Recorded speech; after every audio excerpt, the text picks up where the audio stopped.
राष्ट्र निर्माण का अगला चरण होगा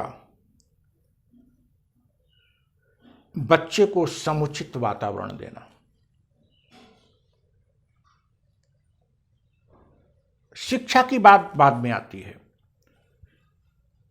पहले पारिवारिक वातावरण उसे ऐसा मिलना चाहिए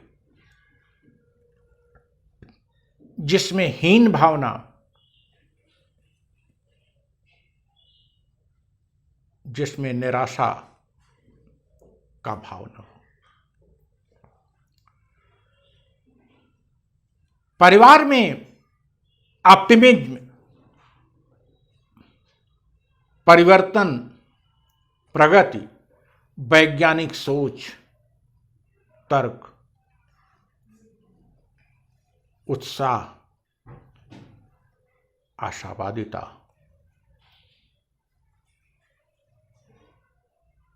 का वातावरण। यह वातावरण कैसे होगा? यह पढ़ा के नहीं होगा कि बच्चे को पढ़ा दीजिए कि आप आशावादी हो जाओ, तुम साहसी हो जाओ, तुम भयभीत न रहो। It can only be provided by way of conduct.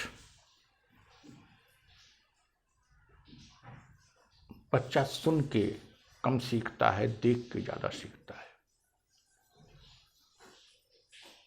परिवार के लोगों का आचरण मूल्य आधारित होना चाहिए, नैतिक होना चाहिए और सकारात्मक होना चाहिए। बच्चे को कितनी उच्च शिक्षा आप क्यों न दे दीजिए, बच्चे को अच्छी से अच्छी किताब क्यों न पढ़ा दीजिए, लेकिन परिवार में लोगों के आचरण में यदि सकारात्मकता नहीं है, खास करके माता पिता, भाई बहन के, उनमें मूल्य नहीं है, नैतिकता नहीं है, तो बच्चे को बचपन में ही आप उलझन में डाल देते हैं। क्योंकि कहते हैं कि आप बच्चे से एक सत्य बोलो, लेकिन वो देखता है कि आप झूठ बोलते हैं। आप बच्चे से कहते हो कि आप आशावादी हो, लेकिन वह आपको निराशा में देखता है। आप बच्चे से कहते हो कि आप ईमानदार होइए, और बच्चा देखता है कि आप बेईमान हैं। आप बच्चे से कहते हो कि सच बोलो, लेकिन दिन भर में वो 10 बार देखता है कि आप झूठ बोलते हो।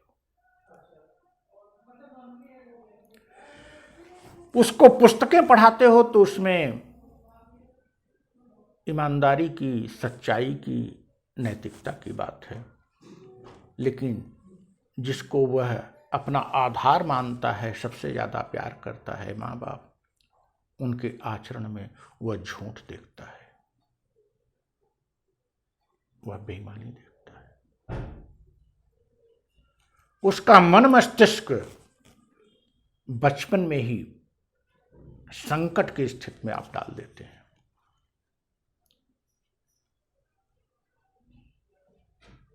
और इस उलझन से उसको निकलना बड़ा मुश्किल हो जाता है। प्राथमिक विद्यालयों में भी यह बात प्राथमिक विद्यालयों पर भी लागू होती है कि उसके प्राथमिक विद्यालय के शिक्षक तो तमाम नैतिकता की शिक्षा देते हैं, लेकिन स्वयं के उनके जीवन को जब वो देखता है तो वह शिक्षा कहीं दिखाई नहीं पड़ती। तीसरी बात, व्यक्ति अपनी असफलता, अपनी असमर्थता, अपने दुर्भाग्य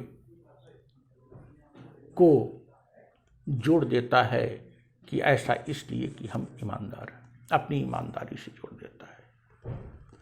यह बीभत्स रूप में बच्चे पर बुरा असर डालता है कि हमारे पिता माता, हमारे गुरु ईमानदार हैं, इसलिए कष्ट में। तो फिर उस ईमानदारी की ये बात क्यों करते हैं और उस ईमानदार रहने से फायदा क्या है?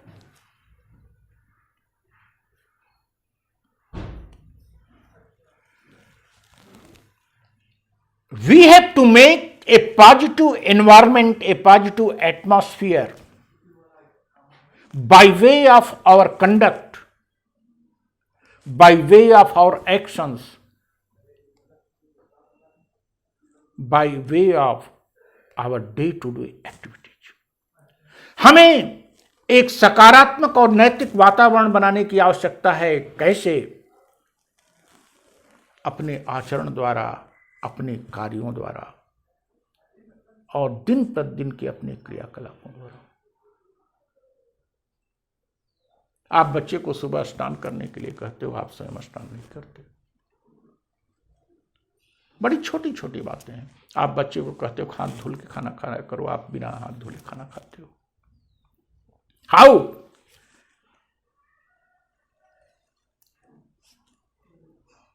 पहले के वीडियो में हमने बच्चे को प्यार करने की बात कही। जब आप प्यार करोगे तो वो उसका अफेक्शन आपके प्रति बढ़ेगा, समाज के प्रति बढ़ेगा। और दूसरे चरण में जब हम कह रहे हैं कि अपने कंडक्ट से बच्चे को सिखाइए। A boy learn more from the conduct of parents, relatives, family members and school teachers.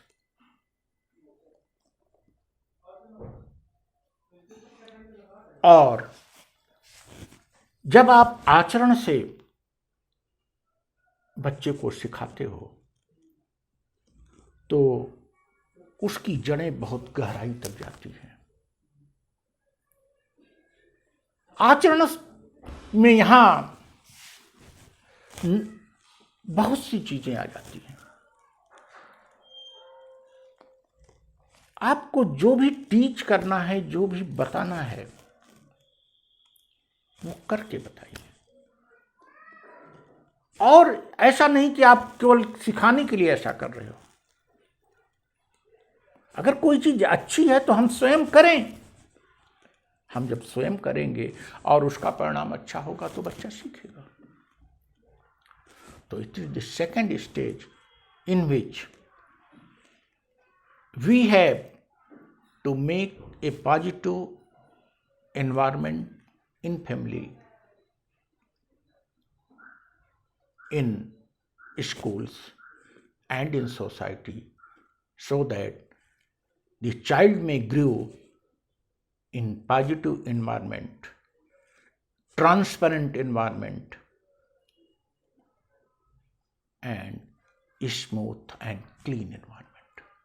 हमें एक परिवार में, समाज में, स्कूल में एक ऐसे वातावरण की, सकारात्मक वातावरण का निर्माण करना है एक आचरण द्वारा कि जिससे बच्चे का पक्षपात रहित तरीके से, पारदर्शी तरीके से, पूरी स्पष्टता के साथ एक शुद्ध वातावरण में विकास हो सके और उसमें कोई उलझन न आने पावे और वह एक